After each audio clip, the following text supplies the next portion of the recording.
Hello, welcome all of you. Myself Lonkar sir.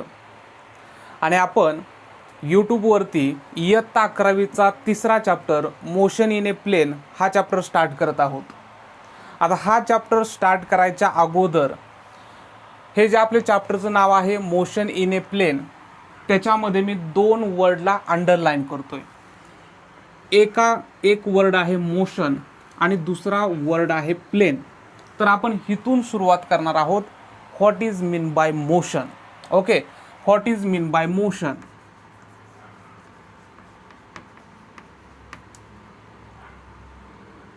The change in position of the particle, the change in position of the particle with respect to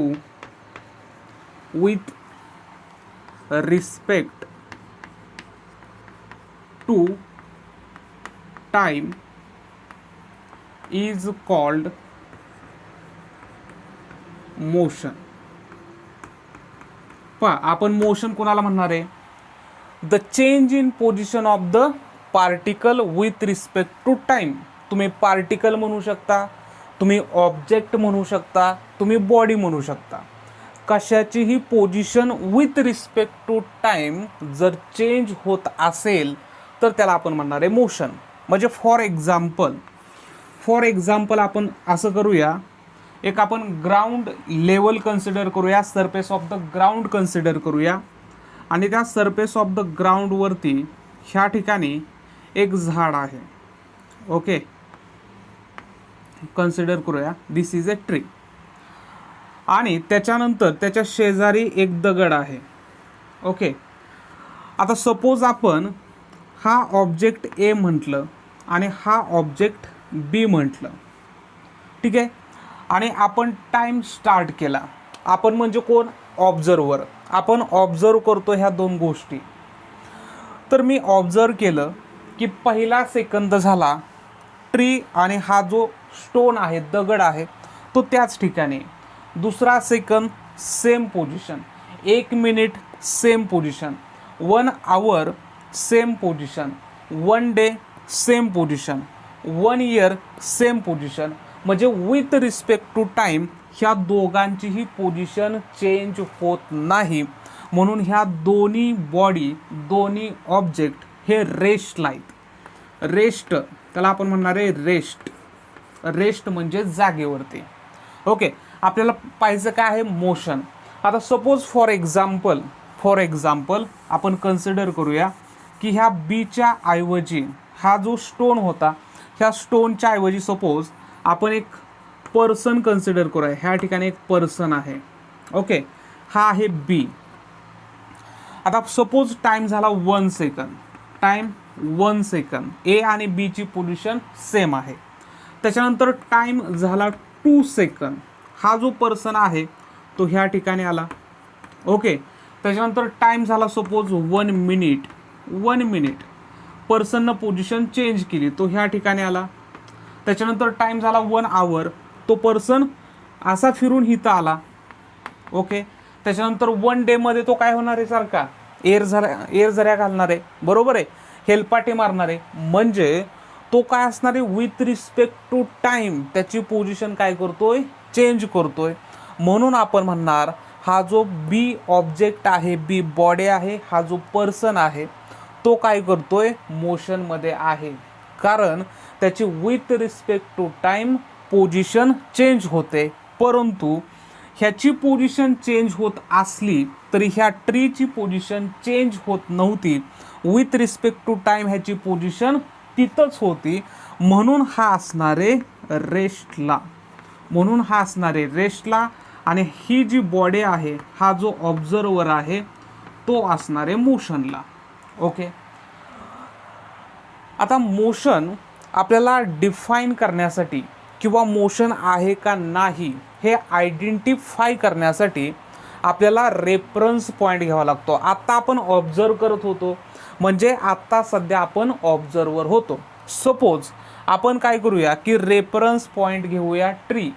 suppose reference point घेतला tree आणि with respect to tree जर आता reference point कोणता घेतो, तर जो point constant आहे, जो पॉईंट रेस्ट आहे, जो point with respect to time change होत नाही, तो घेतो आपण रेफरन्स पॉईंट. म्हणजे फॉर एक्झाम्पल मी असं सांगतो की स्पेसमध्ये आपली जी गॅलेक्सी आहे मिल्की वे गॅलेक्सी, त्याच्यामध्ये सपोज आपल्याला कोणत्याही प्लॅनेटची पोझिशन दाखवायची असेल तर आपण कोणाच्या रिस्पेक्ट दाखवणार आहे. म्हणजे फॉर एक्झाम्पल आपल्याला माहिती आहे मिल्की वे गॅलेक्सीमध्ये सेंटरला कोण आहे, सन आहे. त्याच्यानंतर फर्स्ट प्लॅनेट, सेकंड, थर्ड असे वेगवेगळे प्लॅनेट्स आहेत. आणि हे जे प्लॅनेट्स आहेत हे प्लॅनेट्स अराउंड द सन मोशनमध्ये आहेत आणि प्रत्येकाच्या ऑर्बिटची रेडियस ही सुद्धा काय आहे, डिफरंट आहे. आणि सपोज आपण कन्सिडर करूया ह्या ठिकाणी अर्थ आहे, आपला प्लॅनेट आहे अर्थ, आणि ह्याची पोझिशन आपल्याला दाखवायची आहे.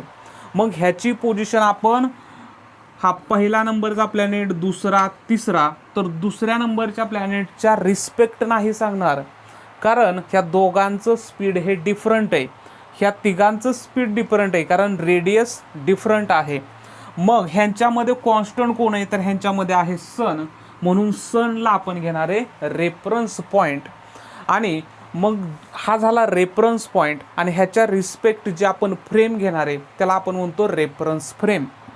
म्हणजे मोशन दाखवण्यासाठी आपल्याला रेफरन्स फ्रेमची गरज असते, किंवा पोझिशन दाखवण्यासाठी सुद्धा आपल्याला रेफरन्स फ्रेमची गरज असते. मग आपण रेफरन्स फ्रेम घेत असताना आपण कोणती फ्रेम कन्सिडर करणारे किंवा चॉईस करणारे, तर आपण कार्टेशियन कोऑर्डिनेट सिस्टीम ही रेफरन्स फ्रेम म्हणून कन्सिडर करणारे.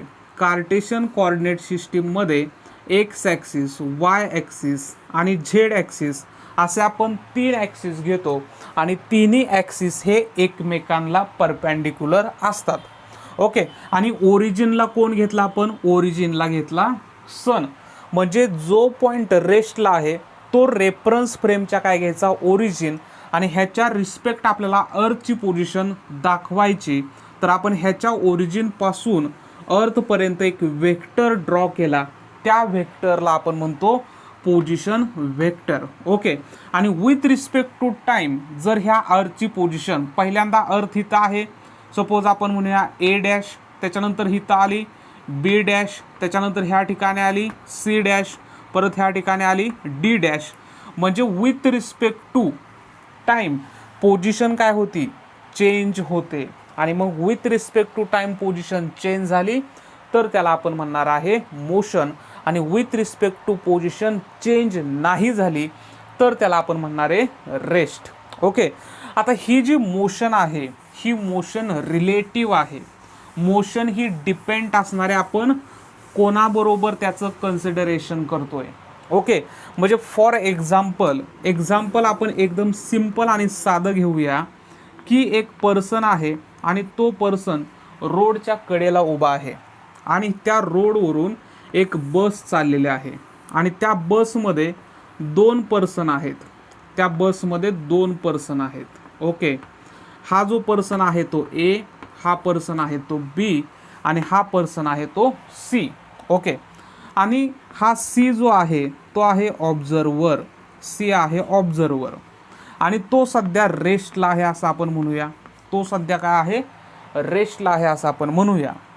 आणि ही जी बस आहे ह्या बसची डायरेक्शन आहे ह्या साईडला, आणि ती मोशनमध्ये आहे. सपोज त्याची व्हेलॉसिटी आपण घेऊया 10 किलोमीटर पर आवर. एवढ्या स्पीडनं, एवढ्या स्लो स्पीडनं ही बस काय चाललेली आहे, पुढं चाललेली आहे. तर आता आणि बस जी आहे त्या बसला आपण म्हणूया डी. म्हणजे with respect to this observer D ही बस काय चाललेली आहे, पुढं चाललेली आहे. म्हणजे विथ रिस्पेक्ट टू सी डीची पोझिशन काय होते, चेंज होते. बरोबर आहे. म्हणून ऑब्झर्वर सी काय म्हणणार, डी ही मोशनमध्ये आहे. तसंच सी आणि ए ह्यांच्यामधलं डिस्टन्ससुद्धा वाढत चाललं आहे, आणि सी आणि बी ह्यांच्यामधील डिस्टन्ससुद्धा वाढत चाललेलं आहे. म्हणजे हा ऑब्झर्वर काय म्हणणार, डी हा मोशनमध्ये, ए हा सुद्धा मोशनमध्ये आणि बी हा सुद्धा मोशनमध्ये. म्हणजे बाहेर असणाऱ्या ऑब्झर्वरला ती बस आणि बसमध्ये असलेले सगळे पर्सन्स काय होणार आहेत, मोशनमध्ये आहेत असं फील होणारे, जाणवणारे. पण हे जे दोन पर्सन, हे जे दोन पॅसेंजर इनसाइड द बस आहेत, त्या दोघांमधली जे डिस्टन्स आहे विथ रिस्पेक्ट टू टाइम सेमच आहे. दोघं आपापल्या सीटवरती बसलेले आहेत. ओके, दोघांचं डिस्टन्स काय आहे, विथ रिस्पेक्ट टू टाइम सेमच आहे. दोघांचीही पोझिशन चेंज होत नाही. जर आपण ए ह्या पर्सनला ॲज ए ऑब्झर्वर कन्सिडर केला तर ए हा ऑब्झर्व काय करणार, तर बी हा रेस्टला आहे. कारण दोघंच्या दोघं बसच्या आतमध्ये बसलेत आणि बसच्या आतमध्ये बसलेत, तर ह्या एला असं ऑब्झर्व होणार की बी हा रेस्टला आहे. परंतु सी हा जर बस ह्या साईडला चालली असेल तर सी मागं चालला असं होतं. म्हणजे आपल्याला ऑब्झर्व होतं, तुम्ही सगळ्यांनी ऑब्झर्व केलं असेल की आपण बसमध्ये बसलोय आणि आपली बस पुढं चालली तर आपल्याला झाडं मागे गेलेली दिसतात. रोडच्या कडेला असणारी झाडं अशी मागं चाललेली आपल्याला जाणवतात. पण ॲक्च्युली झाडं रेस्टलाच असतात, आपण पुढं चाललेलो असतो. बरोबर आहे. तर एला काय होणार, बी हा रेस्टला जाणवणार आणि सी हा मोशनमध्ये जाणवणार. ओके, म्हणजे आपण फ्रेम ऑफ रेफरन्स चेंज केली तर ऑब्जेक्ट रेस्टला आहे का मोशन आहे हा कन्सेप्ट सुद्धा चेंज होतो. म्हणून मोशन जी आहे ती मोशन आहे रिलेटिव्ह. ओके, त्याच्यानंतर आपण दुसरं एक्झाम्पल घेऊया की सपोज आपण अर्थवरती बसलेलो आहोत. ओके, अर्थवरती आपण बसलेलो आहोत, उभे राहिलेलो आहोत, एकाच जागेवरती उभं राहिलेलो आहोत. आणि आपण काय म्हणणार की आम्ही एका जागेवरती उभं राहिलेलो आहोत, एका जागेवरती स्थिर उभा आहोत. विथ रिस्पेक्ट टू टाईम आम्ही आमची पोझिशन चेंज करत नाही, म्हणजे आम्ही रेस्टला आहोत.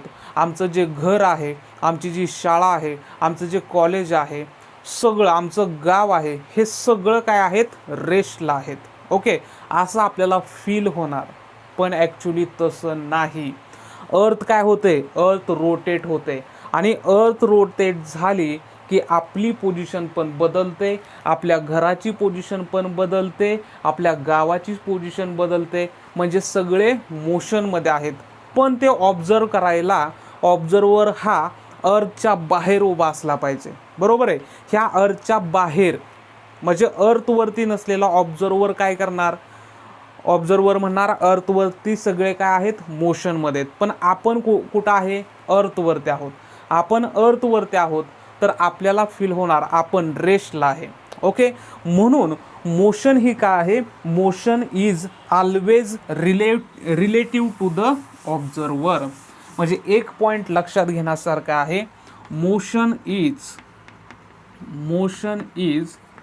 Always relative to the observer,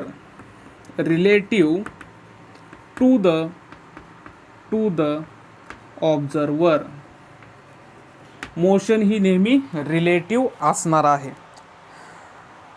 आणि जर आपण फ्रेम ऑफ रेफरन्स घेतलीच नाही तर मोशनला कोणताही अर्थ नसणार आहे. There is no meaning if we not consider the frame of reference. तर हा झाला मोशन. पण ही जी मोशन आहे, ही मोशन कुठं आहे, इन ए प्लेन. ह्या चॅप्टरमध्ये आपल्याला स्टडी काय करायचं आहे, मोशन स्टडी करायची. पण ती कशामध्ये, इन ए प्लेन. मग मोशन कशामध्ये असते, तर मोशन ही 1D मध्ये सुद्धा असते, मोशन ही 2D मध्ये सुद्धा असते, मोशन ही 3D मध्ये सुद्धा असते. पण आपल्याला मोशन इन ए प्लेन म्हणजे मोशन ही 2D मध्ये स्टडी करायची आहे. आता 1 डायमेन्शन, 2 डायमेन्शन, 3 डायमेन्शन्स नक्की काय आहेत आपण हे अगोदर बघूया. म्हणजे प्लेन म्हणजे काय हे तुमच्या लक्षात येईल. डायमेन्शन्स, आपण डायमेन्शन्स कधी म्हणतो तर आपल्याला एकच विचार येतो की ज्यावेळेस थिएटरमध्ये एखादी मूव्ही लागलेली असेल तर त्याच्यावरती लिहिलेलं असतं 2D मूव्ही आणि त्याच्यानंतर काही वेळेस लिहिलेलं असतं 3D मूव्ही. काही ज्या मूव्हीज आहेत 3D मूव्हीज, म्हणजे सगळ्या 3D मूव्हीज पाहण्यासाठी काय केले जातात, गॉगल्स दिले जातात. गॉगल्स घातल्यानंतर आपल्याला त्या 3D मूव्हीज दिसतात. तर आता ह्या 2D म्हणजे काय आहे, 3D म्हणजे 3 डायमेन्शनल का आहे, 2 डायमेन्शनल प्रिंटर असतात, 3 डायमेन्शनल प्रिंटर असतात, 1 डायमेन्शन सुद्धा काही ऑब्जेक्ट असतात. ओके, 0 डायमेन्शन्स सुद्धा असतात, 4th डायमेन्शन सुद्धा असतात, 27th डायमेन्शन्सपर्यंत असतात. पण आपल्याला फक्त सायन्समध्ये 3च डायमेन्शनचा स्टडी करायचा आहे. तर आपण म्हणूया डायमेन्शन्स म्हणजे काय, डायमेन्शन्स, आणि त्याच्यामधला पहिला जो डायमेन्शन्स आहे त्याला आपण म्हणणार आहे 1D. 1D मीन्स काय असणार आहे, 1 डायमेन्शन्स. ज्यावेळेस एखादा ऑब्जेक्ट मोशनमध्ये आहे, बरोबर आहे, आपण फ्रेम ऑफ रेफरन्ससाठी कोणती रेफरन्स फ्रेम कन्सिडर केली होती, तर कार्टेशियन कोऑर्डिनेट सिस्टीम ही फ्रेम ऑफ रेफरन्स आपण कन्सिडर केली होती. आणि त्या फ्रेम ऑफ रेफरन्समध्ये एक्स ॲक्सिस, वाय ॲक्सिस आणि झेड ॲक्सिस हे एकमेकांना परपेंडिक्युलर असतात. ओके, आता अशी मोशन की त्या मोशनमध्ये फक्त एक्स कोऑर्डिनेट जर चेंज झाले तर त्याला म्हणायचं 1 डायमेन्शनल, किंवा ओनली 1 कोऑर्डिनेट चेंज झाले आणि 2 कोऑर्डिनेट 0 राहिले तर त्याला आपण म्हणणार आहे 1 dimension.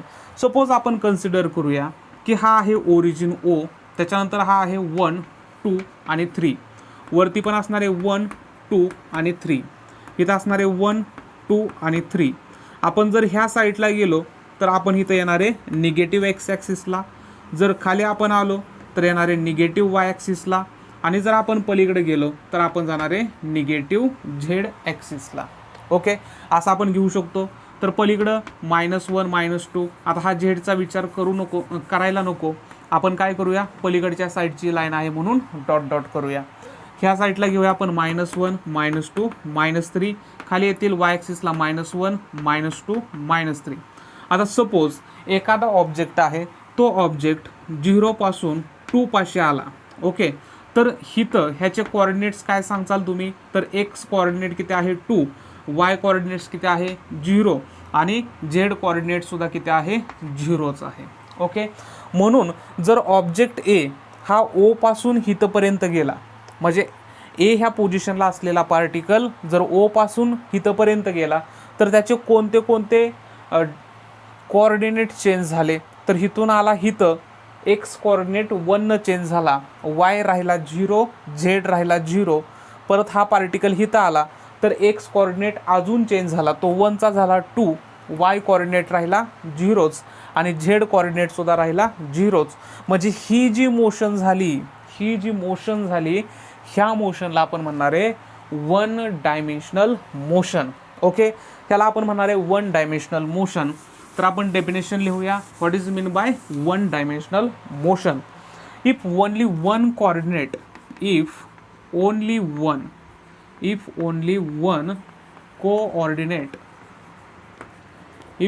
one coordinate changes with respect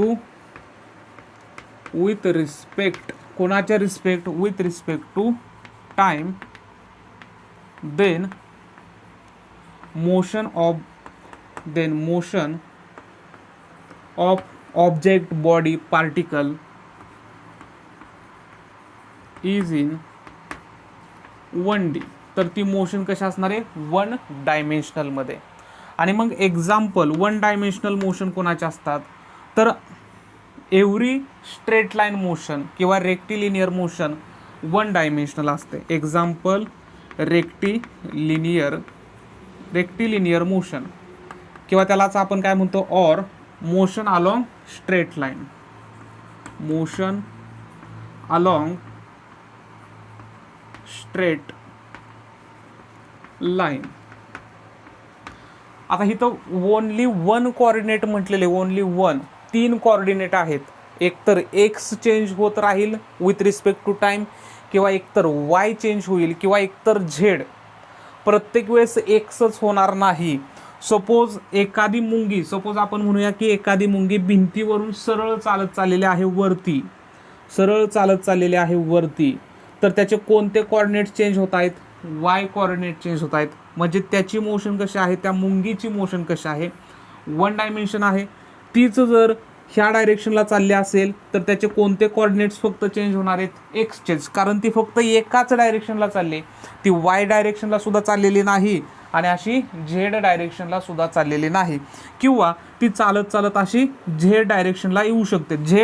Z हा जो ॲक्सिस आहे तो ॲक्च्युली कसा पाहिजे, एक्स असा, वाय असा आणि झेड असा येणार आहे. तुमच्या साईडला झेड ॲक्सिस येणार आहे, किंवा आपण असा पलीकडे घेऊ शकतो झेड ॲक्सिस. म्हणजे आपल्या घराचा कोपरा कसा असतो की कोपरा, एक उभा कोपरा, एक असा खालची लाईन आणि एक अशी आडवी लाईन. तर ते जे 3 लाईन्स आहेत त्याला आपण म्हणणार आहे एक्स, वाय आणि झेड ॲक्सिस. ओके, तर कोणताही एक कोऑर्डिनेट चेंज होत असेल तर त्याला आपण म्हणणार आहे 1 डायमेन्शनल मोशन. त्याच्यानंतर 2 डायमेन्शनल मोशन, 2D मोशन आपण कोणाला म्हणणार, 2D, तर तुम्ही सांगू शकता 2D म्हणजे असणार आहे इफ ओनली 2 कोऑर्डिनेट्स, तिघांपैकी only 2 coordinates, if only 2 coordinates, if only 2 coordinates changes, if only 2 coordinate changes with respect to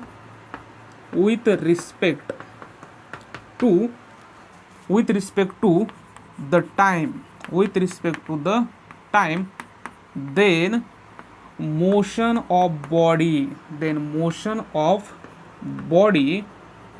is in 2D म्हणजे काय, 2 डायमेन्शनल असणार आहे.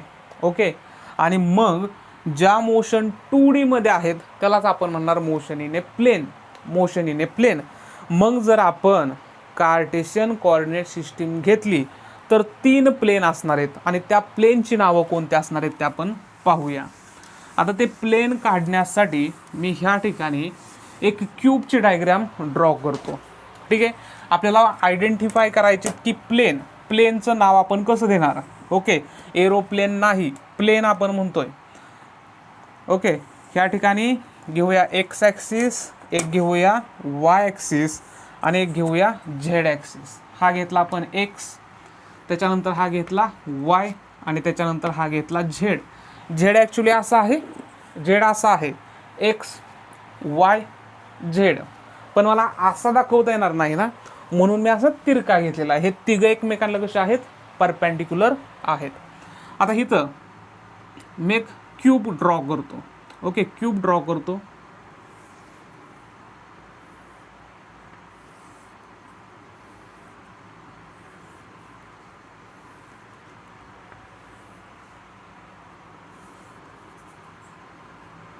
ओके, हा एक मी क्यूब ड्रॉ केला.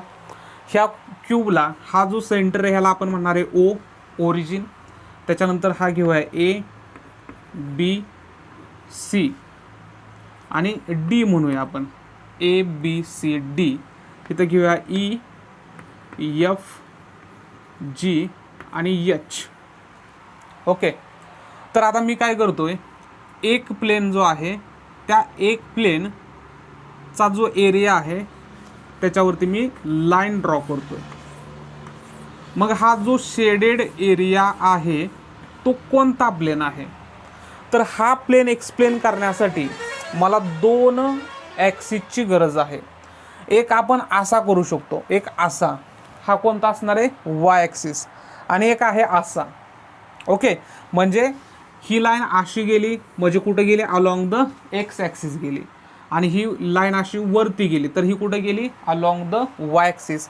मग हा जो मी शेडेड केलेला जो पार्ट आहे तो प्लेन कोणता आहे, तर तो प्लेन आहे एक्स वाय प्लेन. म्हणजे मी इथं नाव लिहितो ए बी एफ आणि ई, एफ आणि ई. हा जो प्लेन आहे हा प्लेन कोणता झाला, एक्स वाय प्लेन. हा झाला एक्स वाय प्लेन. आणि ह्याच्या अपोजिट असलेला, बरोबर आहे, बॉक्सच्या ह्या ठिकाणी एक प्लेन आणि त्याच्या पुढचा एक प्लेन, तर त्याच्या पुढचा प्लेन कोणता, डी सी जी आणि एच. डी सी जी आणि एच हा पण कोणता प्लेन असणार आहे, हा पण असणार आहे एक्स वाय प्लेन, कारण ते एकमेकांना पॅरलल आहेत. ह्याला सुद्धा एक्स ॲक्सिस आहे आणि ह्याला सुद्धा वाय ॲक्सिस आहे. ओके, त्याच्यानंतर सपोज मी हा पार्ट शेडेड केला, हा पार्ट मी शेडेड केला. तर कोणता प्लेन असणार आहे, म्हणजे प्लेनचं नाव घेऊया आपण BCGF. तर कोणता प्लेन असणार आहे, तर हा वरती गेलेली लाईन आहे, म्हणजे हा आहे वाय ॲक्सिस, आणि एक लाईन अशी आली, हा कोणता आहे झेड, म्हणजे त्याला आपण म्हणणार आहे वाय झेड प्लेन. त्याला आपण म्हणणार आहे वाय झेड प्लेन. आणि ह्या शेडेड पार्टला पॅरलल असणारा प्लेन कोणता आहे, ADHE. तर ह्याला सुद्धा आपण म्हणणार आहे वाय झेड प्लेन, कारण तो पण एक्सप्लेन करण्यासाठी आपल्याला वाय ॲक्सिसची गरज आहे, नंतर झेड ॲक्सिसची गरज आहे. आता राहिला कोणता, वरचा टॉप लेवलचा. हा जो हा जर मी स्टेटेड केला तर हा प्लेन कोणता आहे, EFGH. ह्याच्यासाठी कोणता ॲक्सिस मला गरजेचा आहे, हा इकडे गेलेला एक्स ॲक्सिस, बरोबर आहे, हा इकडे गेलेला एक्स ॲक्सिस, आणि हा इथं आलेला झेड ॲक्सिस, म्हणजे एक्स झेड प्लेन. तो कोणता आहे, एक्स झेड प्लेन. आणि त्यालाच पॅरलल असणारा बॉटमचा जो प्लेन आहे ABCD, हा पण कोणता असणार आहे, एक्स झेड प्लेन आहे.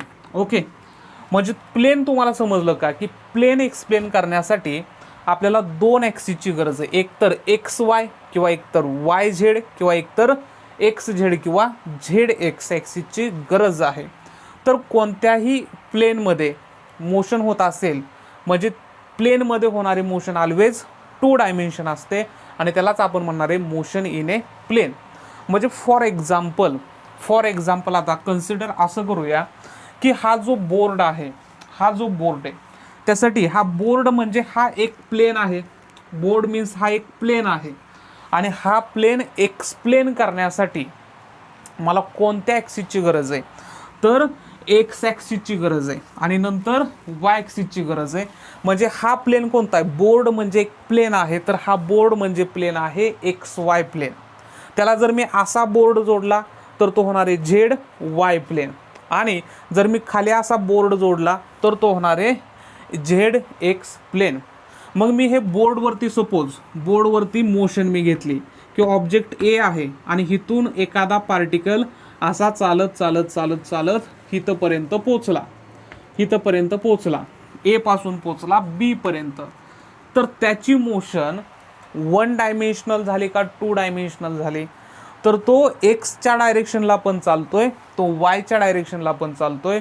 म्हणजे ही मोशन एक्सप्लेन करण्यासाठी मला 2 डायमेन्शनची गरज आहे, म्हणून ही मोशन काय असणार आहे, 2 डायमेन्शनल मोशन. म्हणजे भिंतीवरून एखादी मुंगी चाललेली असेल किंवा मुंग्यांची रांग चालली असेल, तर ती कोणत्या डायमेन्शनमध्ये मोशनमध्ये असणार आहे, तर 2 डायमेन्शनमध्ये असणार आहेत, आणि त्यांची जी मोशन आहे ती मोशन इन द प्लेन असणार आहे.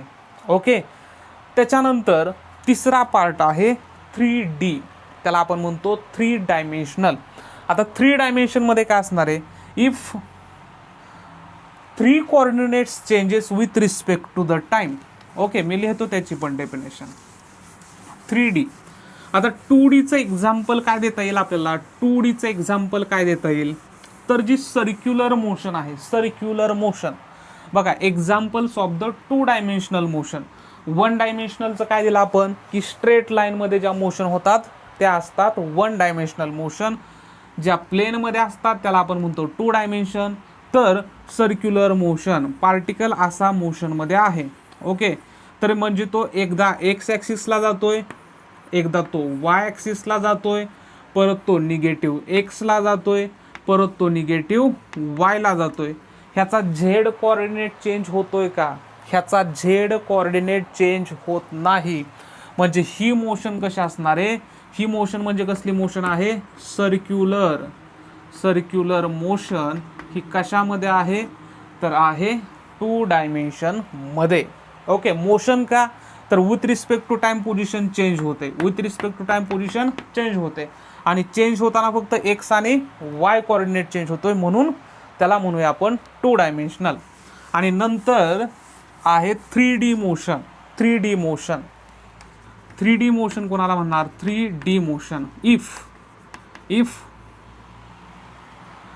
three coordinate changes, if three coordinates changes with respect to time, then motion of body in 3D म्हणजे 3 डायमेन्शनल. आता एक्झाम्पल काय सांगता येईल, किंवा ह्याला आपण म्हणतो मोशन इन स्पेस. जी मोशन 3 डायमेन्शनमध्ये होते त्याला आपण म्हणतो मोशन इन स्पेस.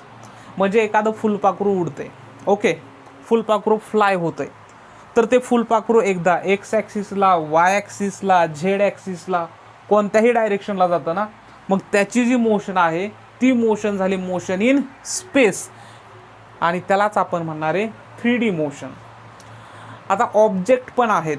सपोज आपण एक डॉट घेतला, सपोज हा एक डॉट घेतला, मी बोर्डवरती हा एक डॉट काढला, तर ह्या डॉट एक्सप्लेन करण्यासाठी मला एक्स ॲक्सिसची पण गरज नाही, वाय ॲक्सिसची पण गरज नाही, आणि झेड ॲक्सिसची पण गरज नाही. म्हणून हा काय झाला 0D मध्ये, डायमेन्शनच नाहीत, एक्स ॲक्सिस पण नाही, वाय पण नाही आणि झेड पण नाही, म्हणून त्याला आपण म्हणणार आहे 0D. पण जर आपण एखादी लाईन ड्रॉ केली, लाईन, तर लाईन काय असणार आहे 1D मध्ये. आपण जर प्लेन घेतला,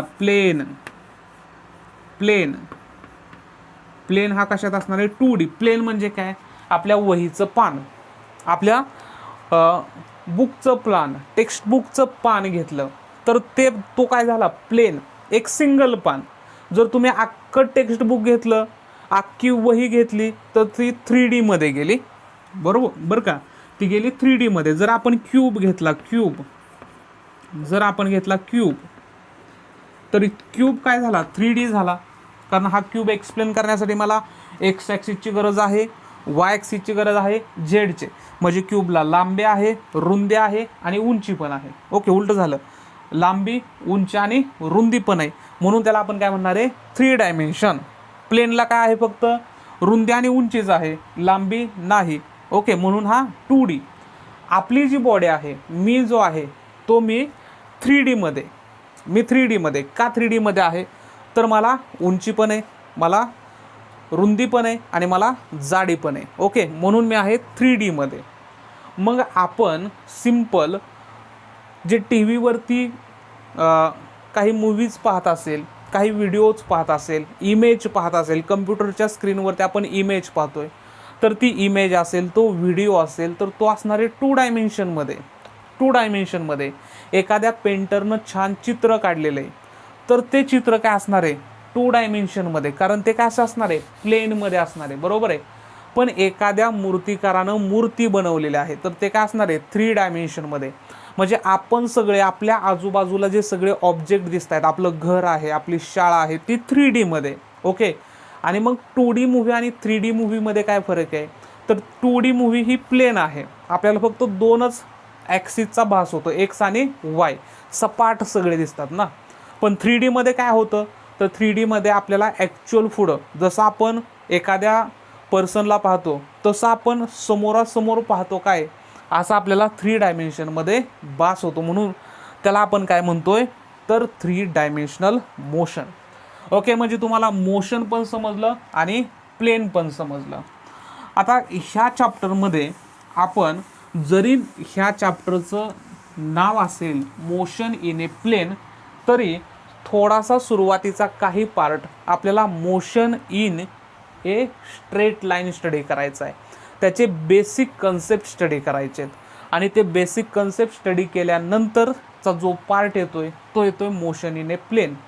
आणि ह्या वर्षी जो रिड्यूस झालेला सिलेबस आहे, त्या रिड्यूस्ड सिलेबसमध्ये motion in a straight line म्हणजे ह्याच्यामधलाच 1 डायमेन्शनल मोशनचा जो स्टडी आहे, जे बेसिक कन्सेप्ट आहेत, डिस्टन्स, डिस्प्लेसमेंट, त्याच्यानंतर व्हेलॉसिटी, ॲक्सेलरेशन, की जे फक्त एकाच ॲक्सिसला आहेत, त्याचा स्टडी हा रिड्यूस केलेला आहे. पण त्याचा स्टडी करणं खूप महत्त्वाचं आहे.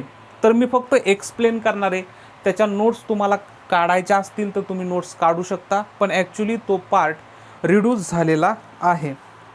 आता ह्या ज्या मोशन्स आहेत, ह्या मोशन्स पण 2 टाईपच्या असतात. म्हणजे एक असते युनिफॉर्म मोशन आणि दुसरे असते नॉन युनिफॉर्म मोशन. म्हणजे फॉर एक्झाम्पल मी पहिले एक्झाम्पल असं देतो, एक स्ट्रेट लाईन घेऊया आणि ह्याच्यामध्ये आपण पार्ट करूया. सपोज 0, त्याच्यानंतर 10 मीटर, 20 मीटर, 30 मीटर, 40 मीटर आणि 50 मीटर. आणि सेम एक आपण अजून पाथ घेऊया, त्याच्यामध्ये 0, त्याच्यानंतर 10, नंतर आहे 20, त्याच्यानंतर आहे 30, त्याच्यानंतर आहे 40 आणि त्याच्यानंतर आहे 50. असे 2 पार्ट घेतले. आता सपोज इथून एखादी कार चाललेली आहे. एक्झाम्पल घेऊया, इथून एक कार चाललेली आहे आणि 0 to 10 हे सगळं घेतलेलं आपण मीटरमध्ये, इन मीटर्स हे घेतलेलं आहे आपण इन मीटर्समध्ये. तर 0 to 10 मीटर जाण्यासाठी सपोज 1 सेकंद लागला, परत 10 to 20 जाण्यासाठी 1 सेकंद लागला, 20 to 30 जाण्यासाठी 1 सेकंद लागला, 30 to 40 जाण्यासाठी 1 सेकंद आणि 40 to 50 जाण्यासाठी 1 सेकंद. म्हणजे इथं ह्या कारनं काय केलेलं आहे की प्रत्येक 10 मीटर 10 मीटर एवढं डिस्टन्स कवर करण्यासाठी इक्वल इंटरवल टाईम लागलेला आहे. इक्वल टाईममध्ये इक्वल डिस्टन्स कवर केलेला आहे. जर एखादी बॉडी इक्वल टाईममध्ये इक्वल डिस्टन्स कवर करत असेल तर ती बॉडी असते युनिफॉर्म मोशनमध्ये. म्हणून इथं ह्या कारची जी मोशन आहे ती आहे युनिफॉर्म मोशन, ती आहे युनिफॉर्म मोशन. आता दुसरं एक्झाम्पल घेऊया की सपोज इथं एक कार आहे, परत इथं एक कार घेऊया आपण आणि ही जी कार आहे ती 0 to सपोज इथपर्यंत पोचते एका सेकंदात. 10 मीटर नाही, त्याच्यापेक्षा जास्त. दुसऱ्या सेकंदात इथपर्यंत पोचते, नंतर एका सेकंदात 20 to 30 जाते, त्याच्यानंतर राहिलेल्या एका सेकंदात 30 to 50 गेली. ओके, म्हणजे इथं काय झालं की पहिल्या एका सेकंदात इथं सपोज आपण म्हणूया 15 मीटर एवढं डिस्टन्स कव्हर केलं, दुसऱ्या एका सेकंदात फक्त 5 मीटर एवढं डिस्टन्स कव्हर केलं, तिसऱ्या एका सेकंदात 10 मीटर एवढं डिस्टन्स कव्हर केलं आणि लास्ट एका सेकंदात काय केलं 20 मीटर एवढं डिस्टन्स कव्हर केलं. म्हणजे इथं इक्वल इंटरवल ऑफ टाईममध्ये अनइक्वल डिस्टन्स कव्हर केलेला आहे. ह्या कारनं काय केलेलं आहे म्हणजे एकदा स्पीड वाढवलं, स्पीड स्लो झालं, परत वाढवलं आणि परत वाढवलं. म्हणजे काय झालं की इक्वल इंटरवल ऑफ टाईममध्ये अनइक्वल डिस्टन्सेस कव्हर केले. जर असं होत असेल तर त्याला आपण म्हणणार आहे नॉन युनिफॉर्म मोशन. ही कशी असणार आहे non uniform motion, non uniform motion. Okay, definitions लिहायची गरज आहे का? ठीक आहे, आपण लगेच लिहून टाकूया. युनिफॉर्म मोशन इक्वल टाईम इंटरवलमध्ये equal distances cover, equal time इंटरवलमध्ये अनइक्वल डिस्टन्सेस कव्हर. ठीक आहे, uniform motion, uniform motion, uniform motion. If body covers equal distances in equal intervals of time, equal interval of time is called uniform motion. आणि non uniform motion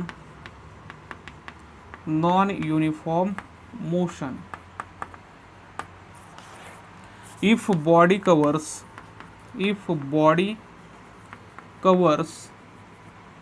unequal distances in equal interval of time, in equal intervals of time is called non-uniform motion. तर ही जी असणार आहे ती non uniform motion असणार आहे. Okay, तर आता ह्याच्यानंतरचा जो पार्ट आहे रेक्टिलिनियर मोशन आणि त्याच्यामधले जे बेसिक कन्सेप्ट आहेत ते सगळे कन्सेप्ट आपण पुढच्या एका सिंगल व्हिडिओमध्ये कंप्लीट करूया आणि आपल्या मेन चॅप्टरला म्हणजे रिड्यूस न केलेल्या सिलेबसला सुरुवात करूया मोशन इन ए प्लेन. तर आजचं लेक्चर आपण ह्या ठिकाणी स्टॉप करतोय. जर तुम्हाला व्हिडिओ आवडला असेल तर लाईक करायचं आहे. जर चॅनल तुम्ही सबस्क्राईब केला नसेल तर चॅनल सबस्क्राईब करायचं आहे आणि ज्या विद्यार्थ्यांपर्यंत तुमच्या मित्रांपर्यंत हा व्हिडिओ पोचलेला नाही त्यांच्यापर्यंत हा व्हिडिओ शेअर करायचा आहे. थँक्यू.